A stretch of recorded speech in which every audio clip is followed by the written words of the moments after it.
ഞാനിന്ന് മലബാറിലെ ടീ ഷോപ്പുകളിൽ കിട്ടുന്ന രുചികരമായൊരു നെയ്വടയുടെ റെസിപ്പിയായിട്ടാണ് വന്നിരിക്കുന്നത്.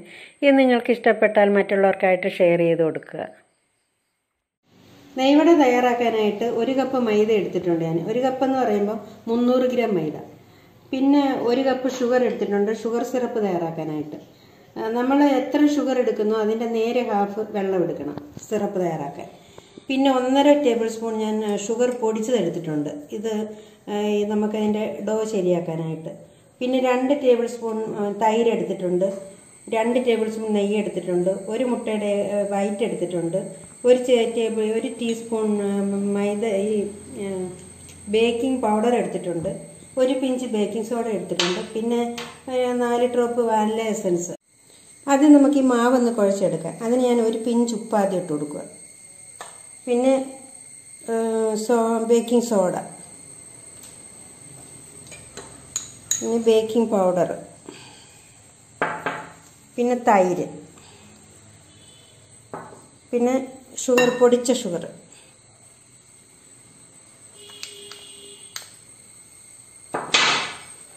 പിന്നെ എഗ് വൈറ്റ്,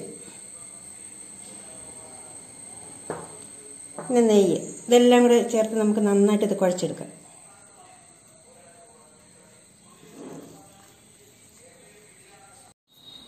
ഇത് ഞാൻ കുഴച്ചൊരു ചപ്പാത്തി മാവിൻ്റെ പരുവത്തിൽ വെച്ചിട്ടുണ്ട്. ഇതിനകത്ത് നമ്മൾ ഒട്ടും വെള്ളം ചേർക്കത്തില്ല. നമ്മൾ ആ ഇൻഗ്രീഡിയൻസ് എല്ലാം ഉപയോഗിച്ച് കുഴച്ച് വെച്ചതാണ്. ഇത് നമ്മളൊരു 20 മിനിറ്റ് നേരെ റെസ്റ്റ് ചെയ്യാൻ വെക്കണം.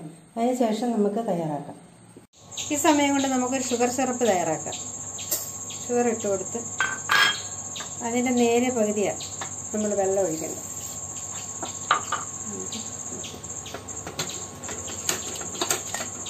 ഇതിലേക്ക് നമുക്കൊരു 3 ഡ്രോപ്പ് വാനില എസൻസ്. ഇത് കയ്യിലുണ്ടെങ്കിൽ മാത്രം ചേർത്താൽ മതി. എൻ്റെ കയ്യിലുള്ളതുകൊണ്ട് ഇതായിട്ടുണ്ട്. അതുകൊണ്ട് ഇങ്ങനത്തെ ഒരു നൂൽപ്പരുവാകുമ്പം നമ്മൾ ഫ്ലെയിം ഓഫ് ചെയ്യണം. എന്നിട്ടത് കട്ടിയാവാതിരിക്കാൻ ഞാൻ ശകലം 1 സ്പൂൺ ലൈം ജ്യൂസ് ചേർത്ത്. ഇനി നമുക്ക് ഫ്ലെയിം ഓഫ് ചെയ്യാം.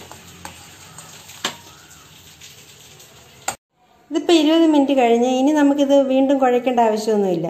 ഇത് ഞാൻ ചെറിയ ചെറിയ പീസ് ഓരോ ഉരുളയാക്കിയിട്ട് പിന്നെ അതിനെ വടയാക്കാം. നല്ല ഒരേ അളവിന് വരത്തുള്ളൂ.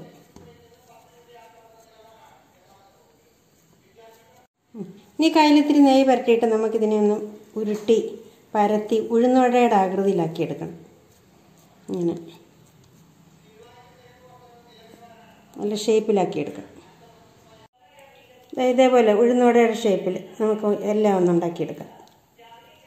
മാവ് ഞാൻ വടയുടെ ഷേപ്പിലാക്കി എടുത്തിട്ടുണ്ട്. ഇനി നമുക്കിത് ഫ്രൈ ചെയ്തെടുക്കാം ഓയിലിനകത്ത്. ഞാൻ പാനിൽ ഓയിൽ ഒഴിച്ച് കൊടുത്തിട്ടുണ്ട്. ഇത് നല്ലോണം തിളയ്ക്കേണ്ട ആവശ്യമില്ല. എന്നുവെച്ചാൽ ഇത് മീഡിയം ഫ്ലെയിമിലിട്ട് വേണം ഫ്രൈ ചെയ്തെടുക്കാം. അതിൻ്റെ ഉള്ളെല്ലാം വേവണം.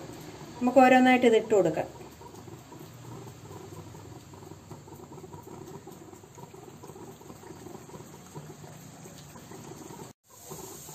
ഇതിങ്ങനെ മീഡിയം ഫ്ലെയിമിൽ ഇട്ടിട്ട് തിരിച്ച് മറിച്ചിട്ട് ഫ്രൈ ചെയ്തെടുക്കണം. ഇത് നമ്മൾ ഷുഗർ പൗഡർ ഇതിനകത്ത് ചേർത്തിട്ടുള്ളത് കൊണ്ടേ പുറവും കരിഞ്ഞു പോകും. അതുകൊണ്ടാണ് ഇങ്ങനെ തിരിച്ച് മറിച്ചിട്ട് ഫ്രൈ ചെയ്യണ്ടേ. ഇത് 2 സൈഡും മൂത്തിട്ടുണ്ട്. ഞാൻ തിരിച്ച് മറിച്ചിട്ട് ലോ ഫ്ലെയിമിലും മീഡിയം ഫ്ലെയിമിലും ആയിട്ടിട്ട് ഫ്രൈ ചെയ്തതായത്. ഇനി നമുക്കിത് ഷുഗർ സിറപ്പിലോട്ട് ഇടാം. ഷുഗർ സിറപ്പ് ചൂടാറിയിട്ടുണ്ടെങ്കിൽ ഒന്ന് ചെറുതായിട്ടൊന്ന് ചൂടാക്കണം.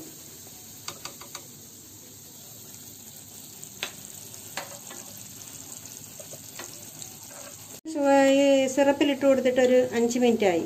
ഇനി നമുക്കൊരു പ്ലേറ്റിലോട്ട് മാറ്റാം. നെയ്വട തയ്യാറായി കഴിഞ്ഞ് ഇത് നമുക്ക് ഗോതമ്പ് പൊടിയിൽ വേണമെങ്കിലും തയ്യാറാക്കാം. ഇത് എല്ലാവരും ഇങ്ങനെ ഒന്ന് ട്രൈ ചെയ്ത് നോക്കണം. നല്ല ടേസ്റ്റാണ് കഴിക്കാൻ. നമുക്ക് പെട്ടെന്ന് ഉണ്ടാക്കിയെടുക്കാം.